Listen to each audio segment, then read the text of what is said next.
Ahí estamos. Ahí está.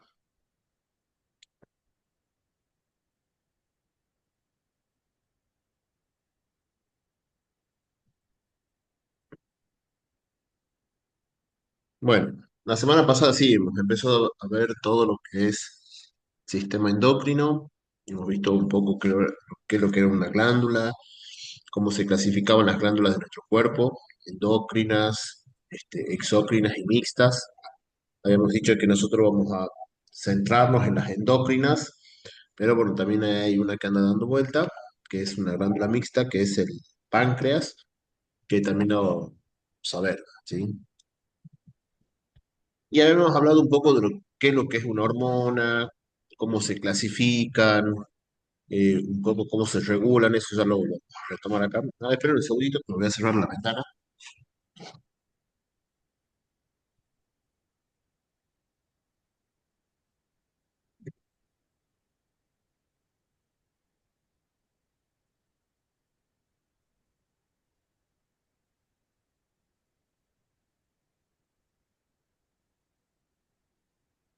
Bien, perdón. Entonces, habíamos hablado un poco también de los ritmos que tenían las hormonas, que había hormonas que se liberan, se producen y se liberan todos los días, otras hormonas que se producen y se liberan durante ciertas situaciones como el estrés o como en el embarazo, hormonas que tienen ciclos mensuales y otras hasta ciclos anuales, ¿sí? Entonces, acá tenemos, por ejemplo, una, una hormona, ¿sí? Que está en azul, que es una hormona llamada el cortisol, también llamada hormonas del estrés, ¿sí? Acá podemos ver, bueno, justamente cómo se van este, la producción de esta hormona, producción y liberación, ¿sí? Durante la noche, ¿sí? Que es su pico de liberación. Después, durante el día, se libera una cantidad mucho menor, digamos, al torrente sanguíneo, hasta llegar a la noche de nuevo, que después vuelve a subir. Entonces, esto es un ciclo que se da, bueno, justamente todos los días. Y después teníamos ejemplos de hormonas que tenían ciclos hasta mensuales o de 28 días, ritmos de 28 días. Acá podemos observar, bueno, cómo es acá abajo el endometrio, cómo va cambiando, bueno, justamente su aspecto en lo que es el ciclo de las mujeres, ¿está bien? Desde el día 1 hasta el día 28, entonces ahí podemos ver eh, cómo se va relacionando, digamos, con lo que es las formaciones de los folículos, la ovulación, qué pasa después con los folículos y las concentraciones de las hormonas, ¿sí? En este caso, bueno, dos hormonas que son producidas por la hipófisis, que se llaman en conjunto, digamos, hormonas gonadotrópicas, que es la hormona luteinizante y la folículo estimulante, ¿sí? Acá tenemos hormonas que son producidas por el mismo ovario, o sea, este, mm, como por ejemplo el estrógeno y la progesterona. Eh, Vamos a admitir a Rocío Leno, ahí está. Y bueno, y este es el comportamiento del endometrio. Acá, bueno, justamente ya después vemos cómo empieza a desintegrarse acá el endometrio, porque ya comienzan con la menstruación, el día 15, bueno, justamente el día de la ovulación, cuando ya está listo el óvulo para ser fecundado, ¿sí?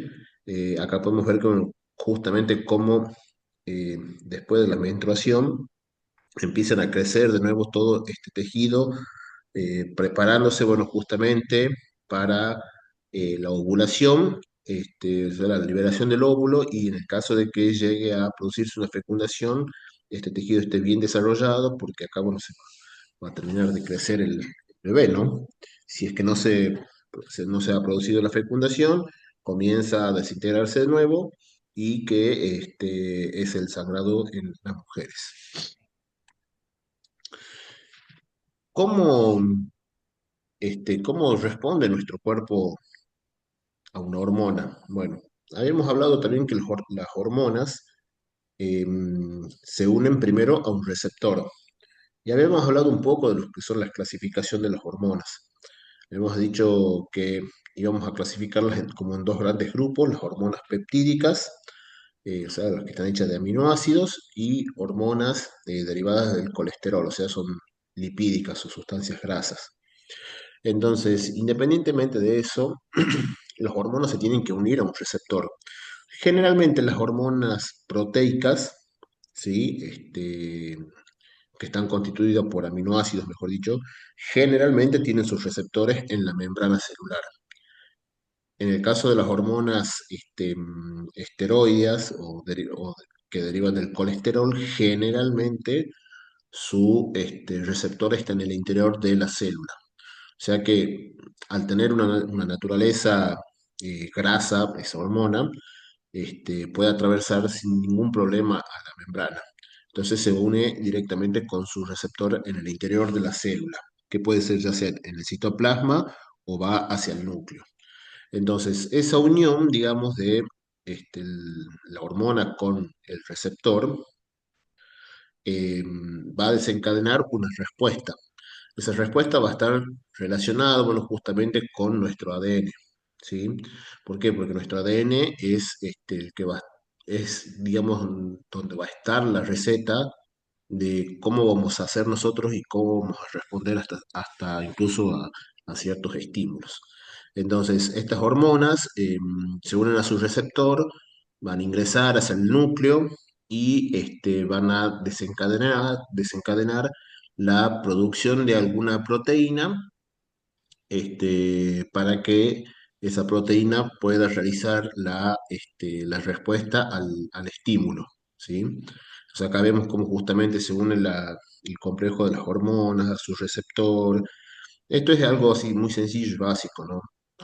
No es necesario que ustedes se acuerden de estos nombres, porque ya ni yo me los acuerdo, pero fíjense en cómo una hormona desencadena que nuestro ADN, nuestro material hereditario, termine formando una proteína para que se pueda producir una respuesta.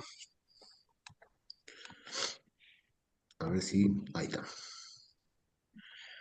No me acuerdo si esto lo vimos la semana pasada o lo habíamos dejado para hoy o si lo habíamos visto, pero por las dudas lo volvemos a poner aquí, que son los mecanismos de control, digamos, de las hormonas.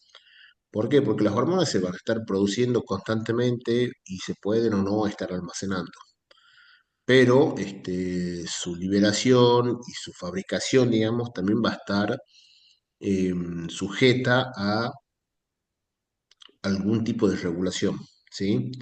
Entonces, esta regulación nosotros la vamos a llamar retroalimentación. Y hay dos tipos de retroalimentación que nosotros vamos a ver, ¿sí? La más común es la retroalimentación negativa. La mayoría de las hormonas tiene ese tipo de retroalimentación y la otra es la retroalimentación positiva.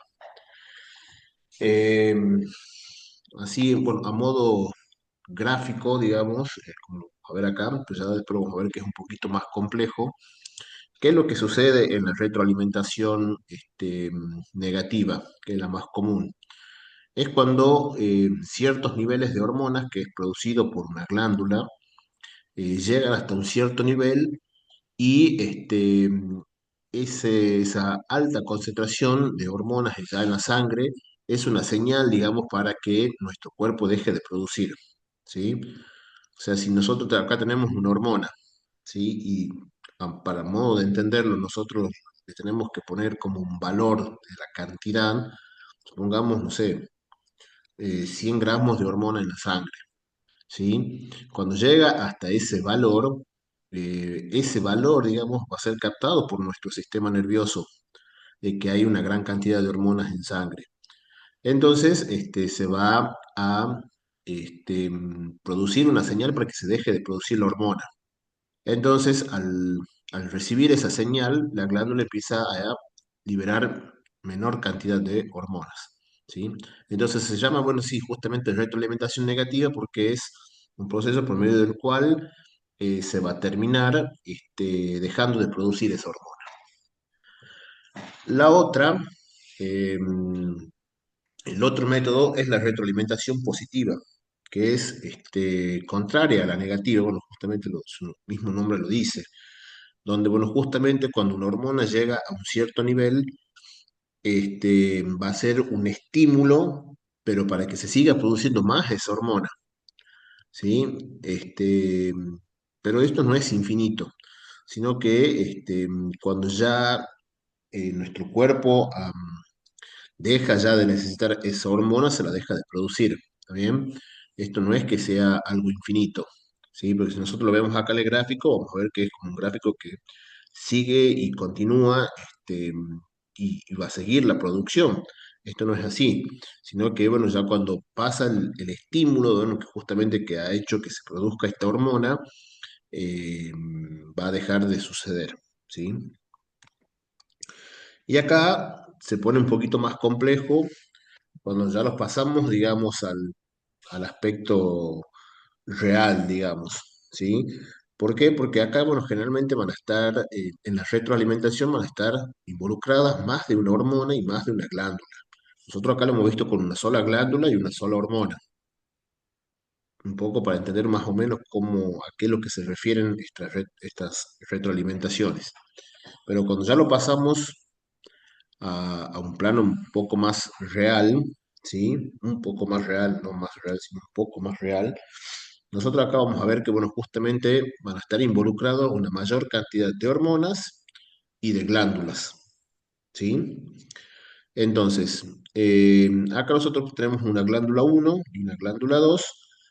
Cada una de estas glándulas va a producir sus respectivas hormonas, o sea, la glándula uno va a producir la hormona uno y la glándula 2 la hormona 2. Entonces, normalmente, cuando se está produciendo una hormona, supongamos que es la glándula 2, vamos con lo que es el caso de la retroalimentación negativa. Cuando se produce una hormona, ¿sí? Que en este caso sería la hormona 2, y llega hasta cierto nivel, ¿sí? La glándula uno va a funcionar, digamos, este, mm, va a funcionar como un sensor, digamos, que va a captar, bueno, que justamente hay una mayor concentración de esa hormona y que el cuerpo ya después de eso ya no lo va a necesitar. Entonces, ¿qué va a hacer? Va a producir una segunda hormona para que, bueno, justamente la glándula número 2, ¿sí? Deje de producir. Ya puede ser una hormona inhibitoria o puede ser menor liberación de una hormona de liberación, ¿sí? O sea que la glándula 1 puede estar produciendo una hormona 1 que puede ser una hormona que puede estar estimulando a la glándula 2 para que produzca la hormona 2, ¿sí? Y bueno, y acá tenemos el caso de la retroalimentación positiva, donde vemos que justamente la hormona 1 va a estimular a la glándula 2 para que produzca una hormona 2 y esa hormona 2, ¿sí? Su concentración va a ser un estímulo para que la glándula 1 siga produciendo más glándula 1 y estimula más a la glándula 2 para que siga produciendo la hormona número 2, ¿sí? Pero como les decía, esto no es un ciclo infinito, sino que en algún momento se va a cortar. ¿Han podido comprender este tema de retroalimentación?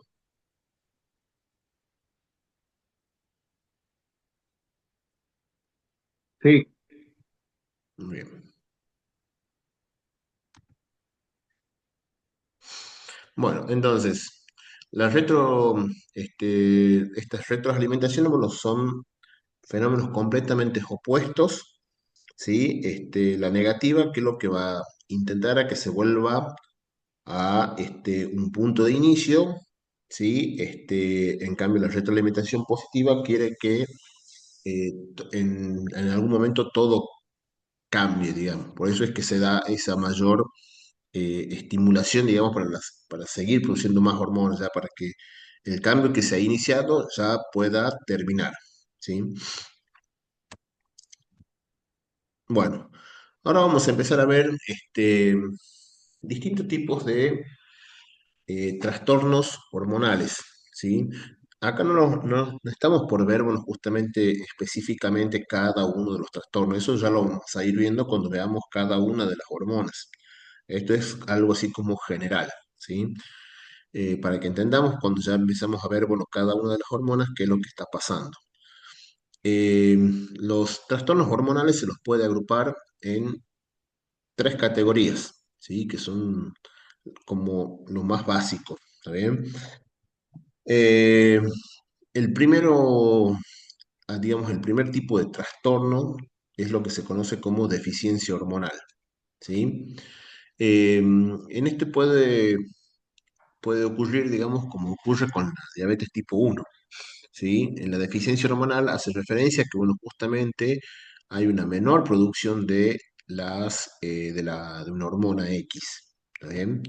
Si nos vamos al caso de lo que es la diabetes, eh, nuestra glándula, nuestro páncreas, que es la glándula que va a producir la insulina, por algún motivo va a estar produciendo menor cantidad de insulina. Y esto se puede deber a muchas cosas, ¿sí? La deficiencia hormonal, no la diabetes tipo uno. En el caso de la diabetes tipo uno, lo que se da generalmente es que las células del páncreas no producen eh, ciertas sustancias que son de reconocimiento, ¿sí? Entonces, las células del cuerpo que protegen nuestro cuerpo, células del sistema circulatorio que van a proteger nuestro cuerpo, van a atacar, bueno, justamente a esas glándulas por carecer de esas sustancias marcadoras, ¿sí? Entonces, como esas células del páncreas no tienen un marcador, bueno, es atacada por las células del cuerpo. Entonces, nuestro sistema inmunitario va a estar atacando, bueno, justamente al páncreas, destruyendo, bueno, justamente las células glandulares y por lo tanto va a haber una menor producción de la hormona insulina, ¿sí? Em, es algo así casi como una guerra esto, ¿sí? ¿Por qué? Porque, bueno, en una guerra los soldados de ambos bandos tienen algún tipo de marca, ¿sí? Así como Belgrano había dado las escarapelas para que los soldados que bueno, estaban peleando bueno, para Argentina, para la futura nación argentina, puedan ser reconocidos, se les daba la escarapela, ¿sí? Y por algún motivo, un soldado no se pudo poner esa escarapela, entonces, los mismos soldados de Argentina, al ver que no tiene la escarapela, lo matan. Y acá es más o menos lo que está pasando. Al no tener esas células del páncreas, al no tener un marcador que sea identificada como célula de nuestro cuerpo, es inmediatamente atacada por el sistema inmunitario. Entonces, ¿por qué es tan importante la insulina? Porque la insulina lo que hace es disminuir los niveles de azúcar en sangre. O sea, nosotros nos alimentamos, ¿sí? Nuestros intestinos van a absorber los nutrientes, esos nutrientes van a ser pasados hacia la sangre, ¿sí? Eh, el azúcar entre ellas. Entonces, la cantidad de azúcar que tiene nuestra sangre, si es elevada, termina no siendo beneficioso para nosotros, porque la sangre tiene que transportar, no tiene que acumular. Entonces, para que esos niveles de esos niveles de azúcar en sangre disminuyan, nuestro cuerpo utiliza, bueno, justamente la insulina. La insulina va y se une a sus receptores. La insulina es una hormona proteica, ¿sí? Entonces, se une a sus receptores que generalmente están en las membranas de las células, que esto que está acá puede ser una célula muscular. Entonces, va la insulina, se une al receptor, a su receptor en la célula muscular y va a producir bueno, un efecto que es que se abran los canales de glucosa. Entonces, la glucosa que está en sangre, ¿sí? Que está en altos niveles en la sangre, ¿qué va a pasar? Va a empezar a ingresar hacia el interior de las células y por lo tanto la sangre va a tener menor concentración de azúcar, ¿sí? Entonces, ese es el efecto que tiene la insulina, que disminuye los niveles de azúcar en sangre. Y al no producir nuestro cuerpo la insulina, por este problema de que sea, no se fabrican células con marcadores y el sistema inmunitario las termina destruyendo, se produce menos insulina. Esto puede darse por distintos casos también, ¿no? Mutaciones hereditarias, ¿sí? Son varias las causas.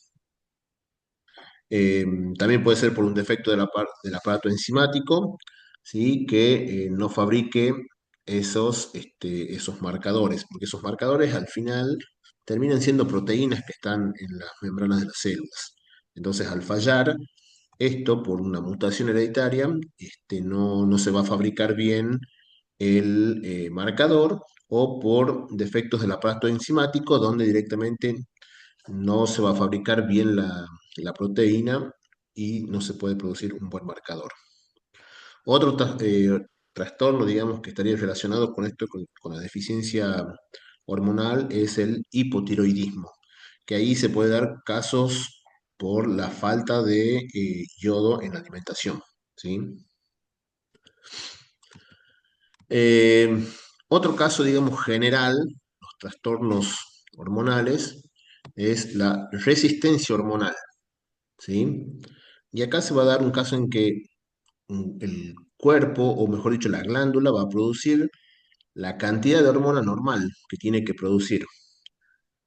Esa hormona es liberada hacia la sangre, pero las células a donde se tiene que unir la hormona eh, está fallando en captar o estaría fallando el receptor de la hormona que está en las otras células. Entonces ahí se va a generar esto de lo que se llama resistencia hormonal, ¿sí? Que es el caso del tipo de la diabetes tipo 2, ¿sí? Donde el, el páncreas produce su cantidad normal de insulina, pero al no haber un efecto, porque las células no están captando eso, no la están captando la insulina, el páncreas empieza a producir una mayor cantidad de insulina. Entonces empieza a haber una sobreproducción de insulina, bueno, justamente porque lo normal que se ha producido no basta, porque las células del cuerpo empiezan a tener como una resistencia a esa hormona. Ah, perdón, Costa Laura, perdón, recién leo el mensaje. Entonces, acá tenemos el tipo de diabetes 2, ¿sí? Donde las células de nuestro cuerpo no pueden captarla a la insulina. Entonces, se da por ese caso que es la resistencia hormonal. Entonces, este es el caso de la diabetes mellitus o diabetes tipo 2. Bueno, y otro tipo, digamos, de trastornos, así como ya habíamos dicho, ¿no? De la parte general, es los trastornos de hormonas excesivas. Así como hemos visto en el primer caso, donde se produce poca hormona, y ahí estaba la diabetes tipo 1, donde se produce poca insulina, o el hipotiroidismo, donde hay pocas hormonas tiroides.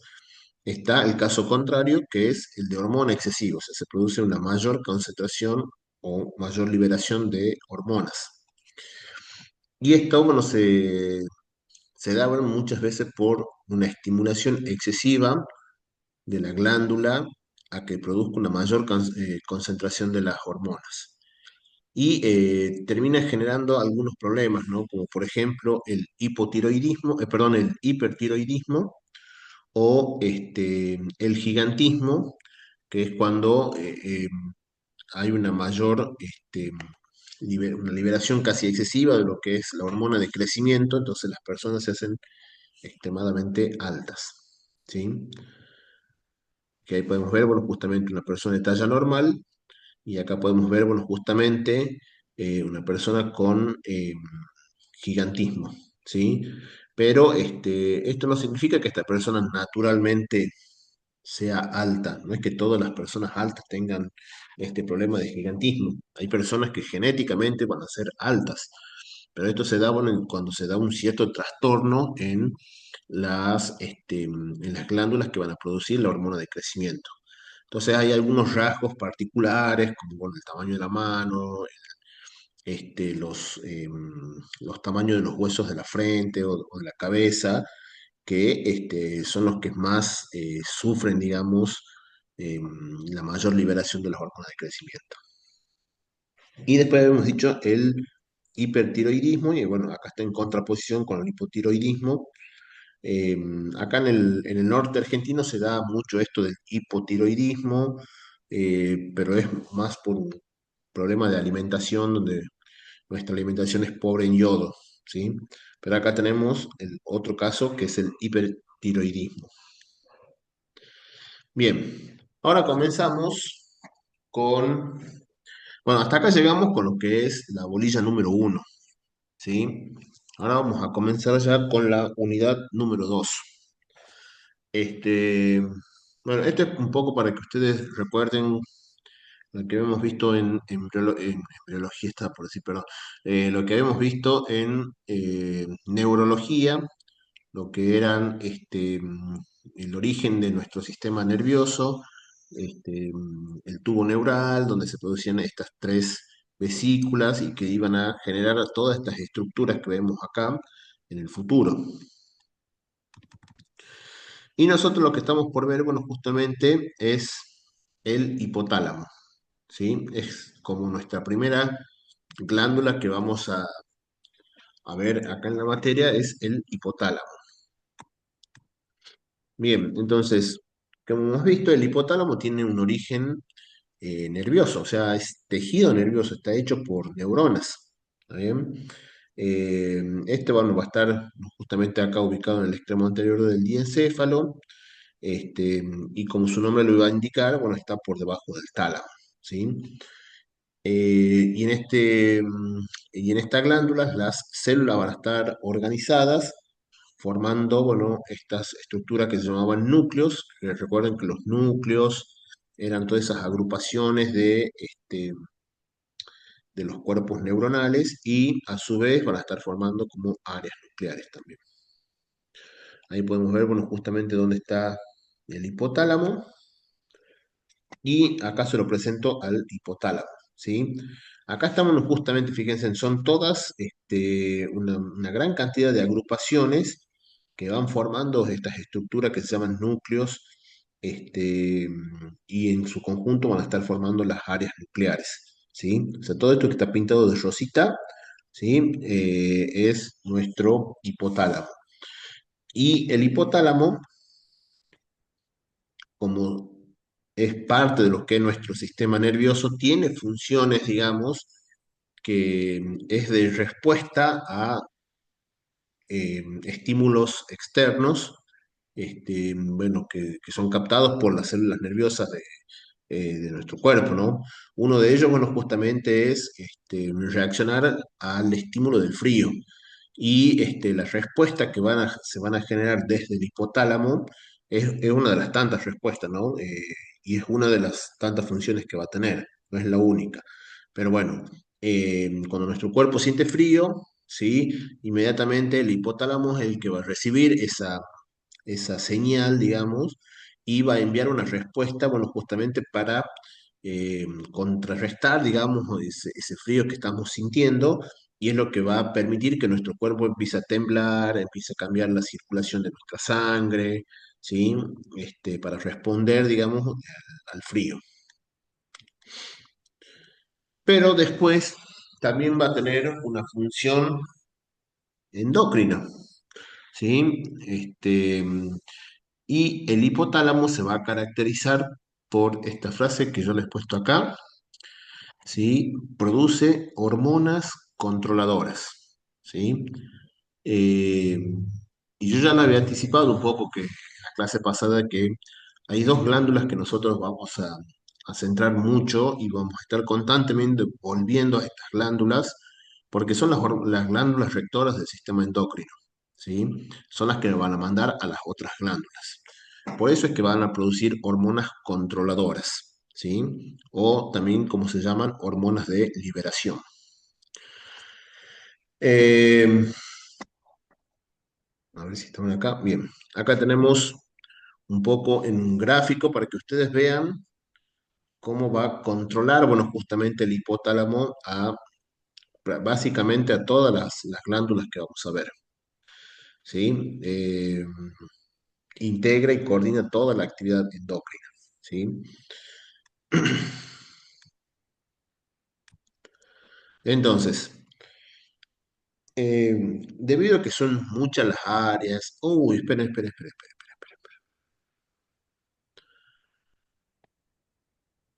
Perdón, chicos, recién acabo de ver que se me está terminando el tiempo.